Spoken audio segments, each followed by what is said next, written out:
بسم اللہ الرحمن الرحیم۔ السلام علیکم۔ آج کی ویڈیو کا ٹاپک بہت ہی حساس ہے، کفر اور اس کی اقسام۔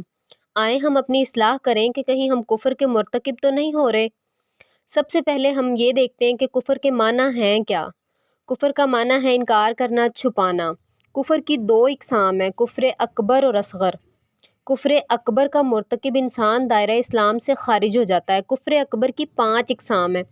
سب سے پہلی قسم ہے جھٹلانا۔ اب یہ جھٹلانا چاہے انبیاء کا ہو یا کسی ایک نبی کا، فرشتوں کا جھٹلانا ہو یا کسی ایک فرشتے کا، کتابوں کو جھٹلانا ہو یا کسی ایک کتاب کا، حشر کے دن کا جھٹلانا ہو یا اللہ کے کسی قطعی احکام کو جھٹلانا۔ جیسے اللہ نے زکوٰۃ کا حکم دیا ہے، اب کوئی شخص اسے جھٹلائے یا کہے کہ میں نے زکوٰۃ ادا نہیں کرنی، باقی تو میں مسلمان ہوں اور ہر چیز کو مانتا ہوں، تو اس انسان کو اپنے ایمان کی فکر کرنی چاہیے۔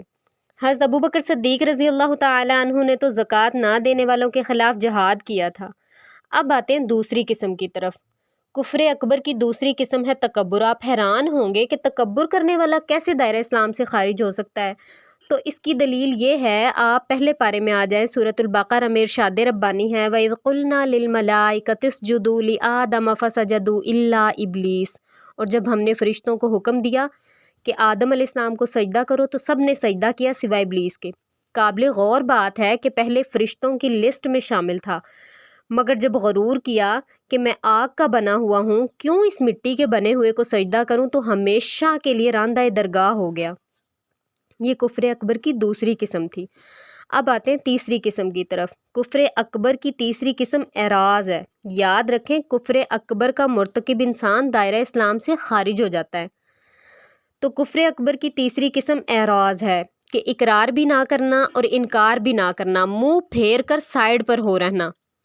کفر اکبر کی چوتھی قسم شک و شبہ ہے کہ پتہ نہیں دنیا ختم ہوگی یا نہیں ہوگی، پتہ نہیں دوبارہ اٹھائے جائیں گے یا نہیں اٹھائے جائیں گے، پتہ نہیں یہ صحیح ہے یا نہیں ہے۔ کفر اکبر کی آخری قسم نفاق ہے کہ دل سے خدا تعالیٰ پر ایمان نہ لانا مگر زبان سے اقرار کرنا، مقصد چاہے جو بھی ہو، چاہے خوف کی وجہ سے زبان سے اقرار کرے ایمان کا یا کسی لالچ کی وجہ سے، لیکن دل میں خدا تعالیٰ پر ایمان نہ لائے، صرف زبان سے اقرار کرے، یہ کیا ہے؟ نفاق ہے، اور ایسا انسان دائرہ اسلام سے خارج ہے۔ اب آتے ہیں کفر اصغر کی طرف۔ کفر اصغر سے مسلمان دائرہ اسلام سے خارج نہیں ہوتا، ہاں مگر اس کے ایمان میں نقص پیدا ہو جاتا ہے، کمی واقع ہو جاتی ہے۔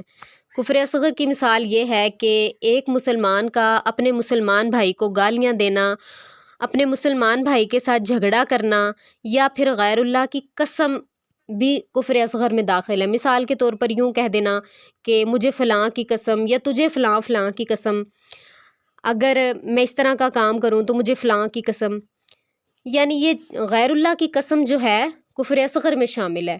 اس سے کیا ہوتا ہے کہ انسان دائرہ اسلام سے تو خارج نہیں ہوتا مگر اس کا ایمان کمزور ہوتا ہے، اس کے ایمان میں کمی واقع ہوتی ہے۔ اللہ تعالی ہم سب کو کامل ایمان والا بنائے، آمین۔